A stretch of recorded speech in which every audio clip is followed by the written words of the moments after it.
Broadcasting from Detroit's Cass Corridor, it's the Metro on WDET. I'm Tia Graham. This hour, we're talking about respectability, not as a personal choice, but as a political tool.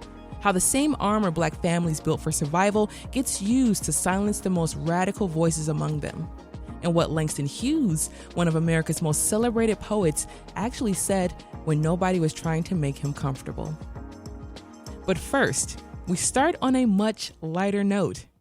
It's time to check back in with Detroit's food scene. Since we last spoke to food critic Melody Batens, a number of new restaurants have opened. Detroit's culinary scene has the opportunity to gain national and international attention, and the summer food festival calendar has rounded into shape.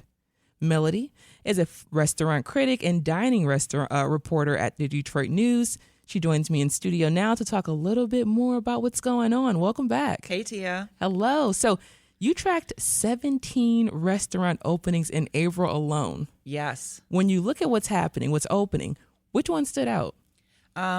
Two stood out. Well, several stood out, but I noticed there were a couple Middle Eastern restaurants, fast casual, that opened. Holy Bowly in Detroit. I just saw an ad for Holy Bowly. I said, Dad, let's go. It looks good, yes. Right? Yeah, they're a Motor City Match alum, so they got a grant from them and support from the city to open. They're on East McNichols 6 Mile. Another in Ferndale, another fast casual Middle Eastern place, Rovi Grill opened. Rovi Grill. Very, very rich food. Lots of flavors there. I think that's going to be a great addition to, it's right on Woodward around 9 Mile. When Anita's Kitchen is there and has been there for so long, but this is more of a quick service, fast casual kind of thing, and I think that's a good addition. And down the street from there on Woodward, a little bit north, is Corner Shop, which is a coffee shop, a wine bar, a regular bar, and a bookstore. And we're seeing a lot more of those, bookstores open that offer coffee, wine, other things besides just come in and buy a book. Come in and sit and read your book. What's the name of it again? It's called Corner Shop. Corner Shop. And it's the same owners as Rail and Anchor, which is a store, I think, in Royal Oak. That's their new one, and that's right on Woodward. What trends or patterns are you noticing right now? Is there anything missing in the culinary scene throughout all those openings that you mentioned? 17 in April. That's the money question: is what is missing? What can we do that hasn't already been done? I'm seeing so many fast casual, so many dual purpose, like I said, with the coffee shop and a wine bar and a bookstore. I'm seeing a lot of smash burgers. I'm seeing so many smash burgers. What's going on? I don't know. All burgers are being smashed. That's like, if you're not making a smash burger, people are like, "What? I need a smash burger." I saw it. I said, "This is 2010, 2012. Like smash burgers are back." They're hot. They're hot. Wow. Very hot. Wow. One that's opening on Friday is Buns and Patties in Berkeley. They do smash burgers. They're going to do some chicken, fries. They have custard desserts. So they're going to do custard with Biscoff cookies, custard with pistachio, like a Dubai custard sundae. Their smash burger looks really good. And I heard from some people who are at a soft opening that the food is really good. And a lot of people are excited that they're using potato buns. So that's something a little different. They're on Coolidge just north of 11 Mile, right by the high school, right by Casa Amato. Yes. This is a nice little addition to the Berkeley community. Now, we spoke recently when you were here. We were talking about Cuzzo's chicken and waffles. It's no longer with us, but there is a new concept, as you put it, replacing the popular spot. Melody, Detroit has so many pizza restaurants right now. Why another one? I don't know. I reached out to the owners to get some more information, and I haven't gotten a hold of them yet. But we know that the place that was Cuzzo's is going to be Icon on the Avenue, and they say they're going to do gourmet pizzas and also some elevated comfort foods like lamb chops, steak bites, seafood, and sliders. Probably smash burgers, too. But, the inside there's a bar. It's got kind of 2 little dining rooms. So I could see it being like a neighborhood spot to watch the game and have, a drink and some food, or split a pizza, maybe get a pizza to go. So I think that it's good that something's going in there, and They say there will be openings soon. So hopefully we'll have some more details. That did not take long at all. No, they painted the front, and looks like they got some paper up on the windows. So we'll see what they're doing inside. I hope they kept some of the art inside Cuzzo's. Exactly. I love that artwork. fingers crossed that they kept the artwork up. But Melody, as well, last month, the Michelin Guide announced its American Great Lakes Guide, and it will consider restaurants in Detroit, which is a really huge deal, meaning restaurants here will be considered for Michelin stars. Now, break this down for us. How will it work, and what ultimately does it mean? It means that we're going to be looked at with the same guide and the same standards as restaurants all over the world. Michelin inspectors don't say, well, we're in Detroit, so or we're in Cleveland, so we're gonna not, no, the same level of, judgment they would give to Paris or Copenhagen, they're going to give to our Great Lakes region. The guide's going to cover Metro Detroit, so the 3 counties, Cleveland, Indianapolis, Pittsburgh, Milwaukee, and Minneapolis. Did I say that twice?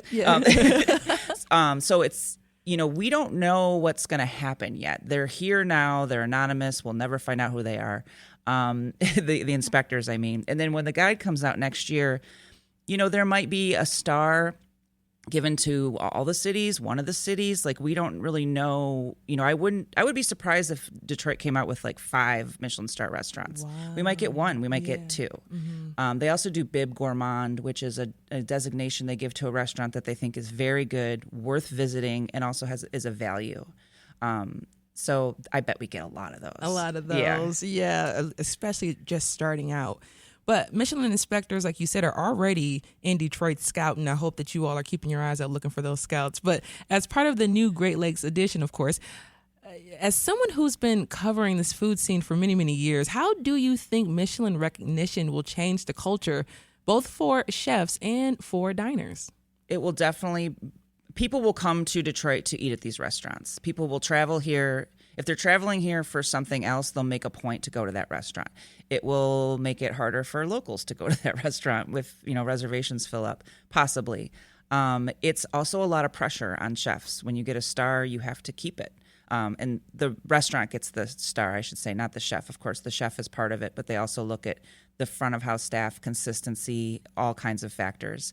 So if a restaurant gets a Michelin star, they got to keep it. It's pressure. But it brings in, I talked to a couple chefs about it, and they're just over the moon at the possibility. It's so exciting. Yes, it's going to raise the bar for so many folks here in the city of Detroit. Now, there is a question of whether stars are even the right benchmark in the first place. Where do you personally land on that? Is a Michelin star the right aspiration for Detroit? I'm talking about raising the bar here. Is that even something we should aspire for here? I think that's a great question. I think, yeah. I mean, on a global scale, people that like fine dining and fancy stuff and go into tourism, culinary tourism, people that enjoy that, why not? Detroit's a world-class city. Why not have this designation on our restaurants? I hope it doesn't cause any drama or stress to anybody personally, but I'm excited to cover it, next year and see what happens. No, exactly. And you know what, Melody? When in doubt, pinky out. Never forget that. Yeah. Fancy living here. Yeah. You're listening to The Metro. I'm Tia Graham. My guest is Detroit News restaurant critic and reporter Melody Batens. We're discussing new openings, upcoming festivals, and the trajectory of Metro Detroit's food scene. Now, Melody, given new attention from what's your read on where Michigan stands in the national or international culinary conversation right now, where are we nationally, internationally? Nationally, I mean, I hear people talk about Detroit all the time, and maybe that's because I'm here and the algorithm's just showing me that. But I feel like, when I interview, chefs from out of town or, even celebrities and stuff, like, people are aware that Detroit has, a buzz. There's obviously nationals. We don't need the New York Times to tell us our downtown is back. We know this. Exactly. But yes, I think, always in Europe, there's been a respect for Detroit, for its music and culture scene. And I think as far as the food goes, this is, I think people definitely are traveling here for what we have culinary, wise. And I think that it's just going to grow more. Yeah. Now, Detroit's dining scene is on the national radar. We talked about that, and we've been talking about that. What moment or shift do you remember as a turning point for this industry, especially covering for as long as you have? I would say last fall, I wrote a column about 10 years ago. So it was late, 2015. I noticed, Mabel Gray opened, Sister Pie opened, Selden Standard opened, Cuzzo's opened, a couple more, and it really kind of kicked things in the next gear. And everything else that came after, like a Grey Ghost, like we kind of expected it more. Like, oh, there's more. We want more of this. And I feel like that was a kind of a turning point. A lot of they raised the bar. A lot of them, and I think that the bar continues to be raised, and we started to get more James Beard nominations, couple wins, but lots more semifinalist nominations. So we were definitely, I think, it started around 10 years ago, and it's just been going strong. Just going strong, and it almost feels like, it's always been this way because we've had it consistently now since, like you said, almost a decade plus. Just amazing to think about all the restaurants that we've been able to come to love and become locals to. But you cover all the restaurant openings across the city, but it can feel like Detroit's food scene is only getting credibility when chef-centered forward concept restaurants are open, not the staple spots in the restaurants in the neighborhoods. What's the tension, if any, between high-profile destination dining and the neighborhood restaurants that make up most of the city's food scene? That's a good question. I think that the neighborhood spots, those are places you can go every day. So you can visit them. They're more in the neighborhood. You get to know the staff. They get to know their customers because it's more affordable and accessible. And then you got fine dining, which, good for you if you're a regular at Freya or Mabel Gray. I do know Mabel Gray has a lot of regulars, but it's special events, special occasion, and I think that it's the small mom and pop places that's open on Sundays and Mondays and late. They probably have the best relationship because that's probably where the staff from the fine dining places actually go when they have time off. Wow. The restaurant's favorite restaurant. Exactly. The chef's favorite chef. So, the 2026 Business of Food Summit is happening next week as we transition here and we get to some of the larger conferences that are happening. What kinds of subjects will be covered within the discussions happening during this food summit? They're going to talk about Michigan food businesses as a whole state. We got a great wine industry. We have vastly diverse agricultural products in the state. They're going to talk about social media, I think. They're going to talk about putting your business forward. I think it's just going to be a lot of different conversations. There's a lot of journalists involved. I'll be moderating a panel talking about Michigan food products with some of the folks from Zoe's Burger and Breadless. Yeah. And it's just going to be a lot of conversation. It's not like a big stage thing where you're the audience and we're on stage. I think it's going to be more of a conversation. So it's free to attend, and people are welcome to ask questions. It's all afternoon Monday at Marrow in the Market. I think it's going to be fun. It's going to be fun to hear what people have to say. And hearing you talk about that, you're going to be a moderator, of course, the 2026 Business of Food Summit. Just like you were saying, in 2015, you're seeing these restaurants opening up back to back to back, and they're really helping raise the profile of Detroit's culinary scene.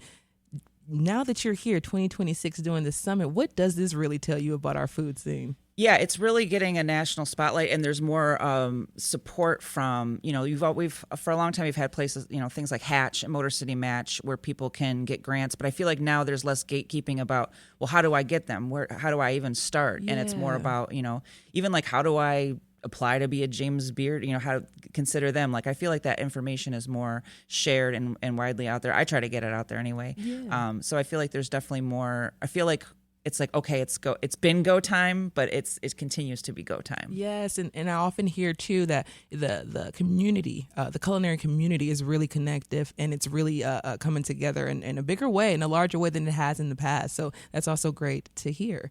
But before we get out of here, Melody, we're looking forward to warmer weather, of course. I just heard Quinn Kleinfelter a little earlier said we may get 80 degrees Saturday. Looking forward to that. But we can always expect an extensive list of festivals around Metro Detroit. There's the barbecue festivals we hear about, of course. There are also the pickle festival that's going to be happening. So what can people expect from these particular events this summer? They can expect a lot of food for sure, a lot of vendors. These festivals, there's all different ones. I feel like there's some new ones this year is the Hot Sauce Festival, and that's in the first weekend in August, and I love this because it's going to be inside. So if you go to food festivals, by the time you get to August, you might want an indoor air-conditioned food festival, and then you don't have to worry about rain or any weather or anything. They're going to have a lot of eating competition, so even if you aren't into hot sauce, I think that's going to be a fun, thing to watch. That's the Masonic Temple the first weekend in August. And then you got like old classics like the Burger Battle and Easter Market the last Sunday in June. They're celebrating their 10th year. Wow. And that's a great spot for, like you said, not only chefs, not only restaurants, but like food trucks, caterers, anyone that makes a burger that they sell it to people, they can compete. And to win that is a really special award, and it's just a great way to get in front of a lot of people. That's a fun event. Yeah, I mean, I can't believe it's been 10 years. Excuse me, 10 years already for that competition. What's one that you're really looking forward to outside of the Hot Sauce Festival? I do like the Taco Showdown, which Yes. is same folks as do the Burger Battle. That's the last Sunday in July. And the Novi Barbecue Festival looks good. Oh, and Pig and Whiskey's coming back. But it's in Corktown, not Ferndale. I know. Please expand on that a little bit. I think people would like to know. Yeah, it's been in Ferndale for so many years, in downtown Ferndale, Yes, it and has. it's coming. I believe it's in July. Maybe no, I think it's in June actually. It's going to be at a festival grounds in Corktown. They haven't released all the information, but they've got national acts. I think it's Reverend Horton Heat, Goober and the Peas. Lots of barbecue, lots of whiskey. So new venue for them, and we'll see how it goes. Yes, excited about that. Excited to hear that it'll be coming to Detroit, to Corktown, the Corktown neighborhood. I'm excited. Melody Batens, as always, thank you so much for joining us on the Metro. Melody Batens is a restaurant critic and reporter for the Detroit News. You have a great weekend. Thanks, Tia.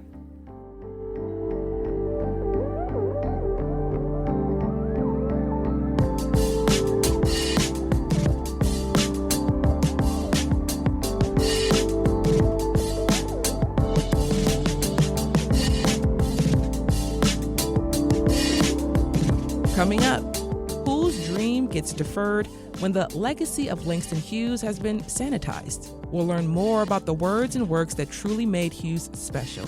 Stay right there. We'll be right back. This is The Metro.